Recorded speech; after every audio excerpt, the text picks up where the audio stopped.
నమస్కారం. ఎరువులు ఏంటండి రాష్ట్రంలో ఎరువులు అడిగితే కొడతారండి? ఇవాళ ఒక ఎస్ఐ మహిళా రైతు చెప్ప చెల్లు అనిపించింది. ఎరువులు అడిగితే కొడతారా? ఎరువులు కూడా ఇయ్యరా మీరు? 10 ఏళ్లలో లేని ఎరువులు కొరత ఇప్పుడే ఎందుకు వచ్చింది చెప్పండి నాకు కమిషనర్ గారు. 10 years బీఆర్ఎస్ రూల్లో ఏ రోజు ఎరువుల కొరత రాలేదు. మీరు బఫర్ స్టాక్ పెట్టకపోవడం వల్ల, మేనేజ్మెంట్ లేకపోవడం వల్ల, ప్లానింగ్ లేకపోవడం వల్ల ఇవాళ రైతులు ఇబ్బంది పడతా ఉన్నారు. అరే వర్షంలో తెలుసుకుంటే మహిళా రైతులందరూ ఉదయం 4 గంటలకు మొహం గడుపుకోకుండా వచ్చి నిలబడుతుంది కదా. పొద్దున 4 గంటలకు 3 గంటలకు వచ్చి కాలకృత్యాలు తీసుకోకుండా రోడ్ల మీద నిలబడే పరిస్థితి తెచ్చిండ్రు. రాష్ట్రం అంతా రైతులని రోడ్ల మీద తెచ్చిండ్రు. ఇదేం పద్ధతి అండి? నాకు అర్థం కాదు. ఇప్పుడు మీరు ఇస్తారా ఇయ్యారా యూరియా? అసలు ఏది మీ ప్లానింగ్ ఏంది? ఎప్పుడు ఇస్తారు యూరియా?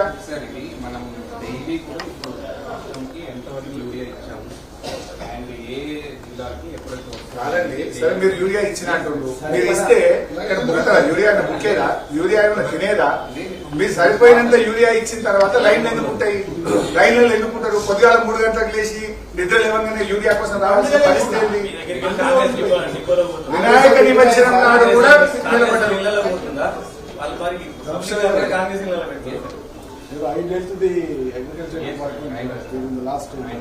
యూరియా ఇవ్వదు ఎందుకు కొడుతున్నారు రైతులు? 9.8 lakhs అంటే 9.80 lakhs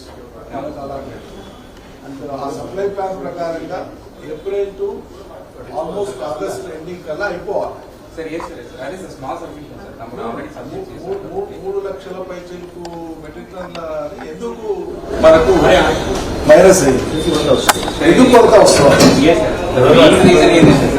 ఏప్రిల్ లో నుంచి కూడా వాళ్ళు ఇచ్చిన సప్లై ప్లాన్ ప్రకారం మనకి మెయిన్ రీజన్ ఏంటంటే మనకి ఇంపోర్టెడ్. అరే ఏ రాష్ట్రంలో కొరత లేదండి, ఒక తెలంగాణలో ఉంది. మరి మిగతా రాష్ట్రాల్లో ఇబ్బంది ఉండాలి. ఆంధ్రప్రదేశ్ లో లేదు, ఒరిస్సాలో లేదు, కర్ణాటకలో లేదు, ఎక్కడైతే లేదు. తెలంగాణలో ఎందుకు ఈ పరిస్థితి వచ్చింది? ఈ ప్రభుత్వం ఫెయిల్యూర్. ఈ ప్రభుత్వం బఫర్ స్టాక్ పెట్టకపోవడం వల్ల డిపార్ట్మెంట్ మీ డిస్పోజల్ కి వచ్చినాకనే మీరు చేసేది రైట్. అంతా అక్కడి నుంచే మీ ఆపరేషన్ స్టార్ట్ అయ్యింది. ఇప్పుడు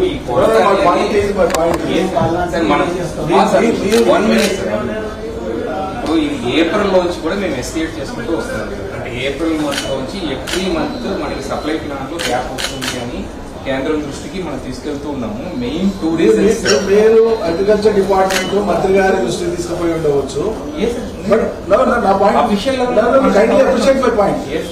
మిమ్మల్ని తప్పడతలేదు. మీ టైర్ నాకు అర్థమవుతుంది. మీ డిస్పోజల్ వస్తేనే మీరు చేసేది. రాష్ట్ర డిస్పోజల్ కే రానప్పుడు ముఖ్యమంత్రి ఏం చేసినట్లు? మరి ముఖ్యమంత్రి దృష్టికి మీరు తీసుకుపోయి రాలేదా? 55 కరోనా వచ్చిందండి. 2 సార్లు కరోనా వస్తే ప్రపంచంలోనే పెద్ద విపత్తు. కరోనాలో కూడా ఎరువులు తెచ్చిచ్చినాం మేము. లారీలు బంద్, మొత్తం స్ట్రైక్ అయితే కరోనా సమయంలో కూడా ఎరువులకు ఇబ్బంది రాలేదు రాష్ట్రంలో. ఇప్పుడేం కరోనా లేదు, ఇబ్బంది లేదు. ఇది మీ వైఫల్యం, గవర్నమెంట్ వైఫల్యం. అలా ఏంటంటే రోడ్ల మీద పెట్టిన రైతులందరినీ మొత్తం ఆడవాళ్ళందరూ.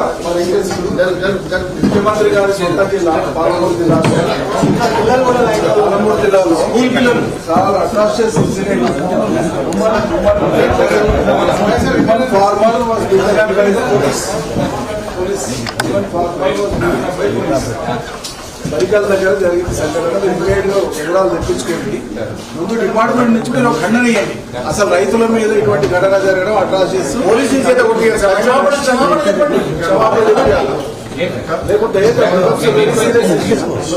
ఎక్కువైందండి. వీడియోలు మహిళా రైతులు పోలీసులు పట్టుకుని వీడియోలు వస్తుంటే రాష్ట్రం అంతా చూస్తా ఉంది. ఇంకా ఎక్కువైంది.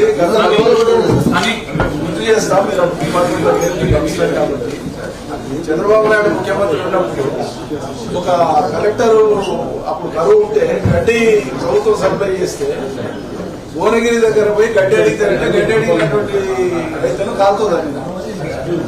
సో ఆయన శిష్యుడైనటువంటి ఈ ప్రభుత్వంలో మన రైతుల మీద ప్రత్యక్షంగా దాడులు చేస్తుంది. డిపార్ట్మెంట్ వాళ్ళు కొట్టాడు కదా, నాకు అర్థం కాదు. అక్కడ తొక్కిసలాట లేదు, స్టాంపీడింగ్ లేదు, అజిటేషన్ లేదు. మహిళా రైతులు వాళ్ళు మగ పోలీసు అయినా కొట్టింది.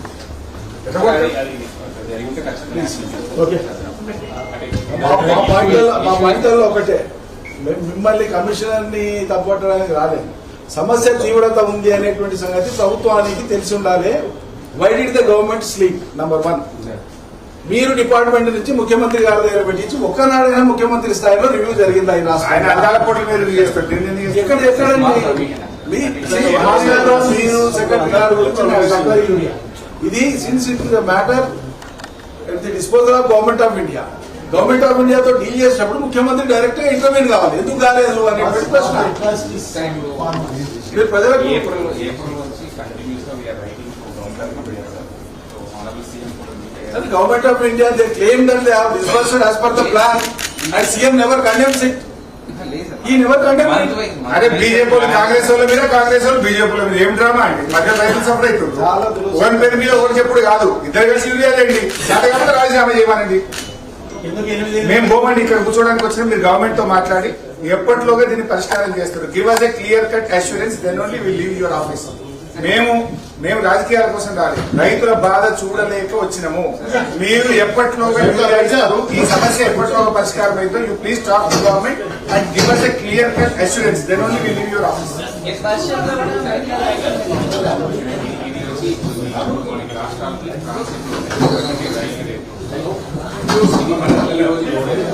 మంత్రి గారు ఇచ్చిన పథకాలు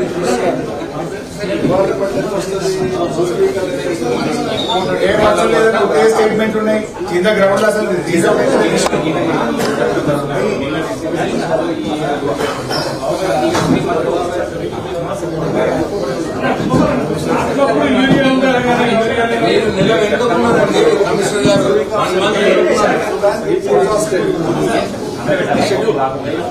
మనోళ్ళు విజిలెంట్ గా లేకుండా జరిగినటువంటి పెద్ద నష్టం, ఇది చాలా పెద్ద నష్టం. ఇంకొకటి మీరు అప్రిషియేట్ చేయాల్సింది, మేము పార్టీగా ఎక్కడ కూడా ఆందోళన చేయలేదు.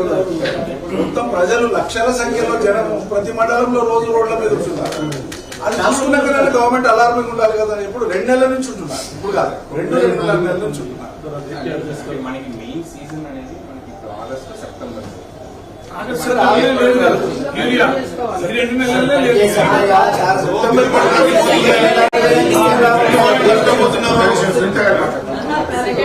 ఫస్ట్ టైం వేయాల్సింది టైం దాటిపోయింది, ఇప్పుడు సెకండ్ టైం వేసుకోవాలి. దానికి కూడా లేదు, దీనికి లేదు. ఇంకోటి ఈ రైన్స్ వల్ల కూడా, అధిక వర్షాల వల్ల కూడా ఏమైతుందంటే అంత ముందు అప్లికేషన్ అంతా కూడా అది డైల్యూట్ అయిపోయింది.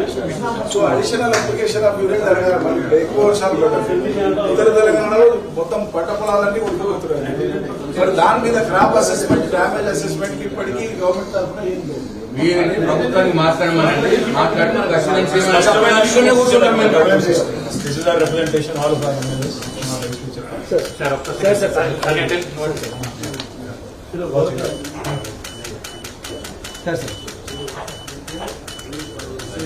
Demanding a clear answer.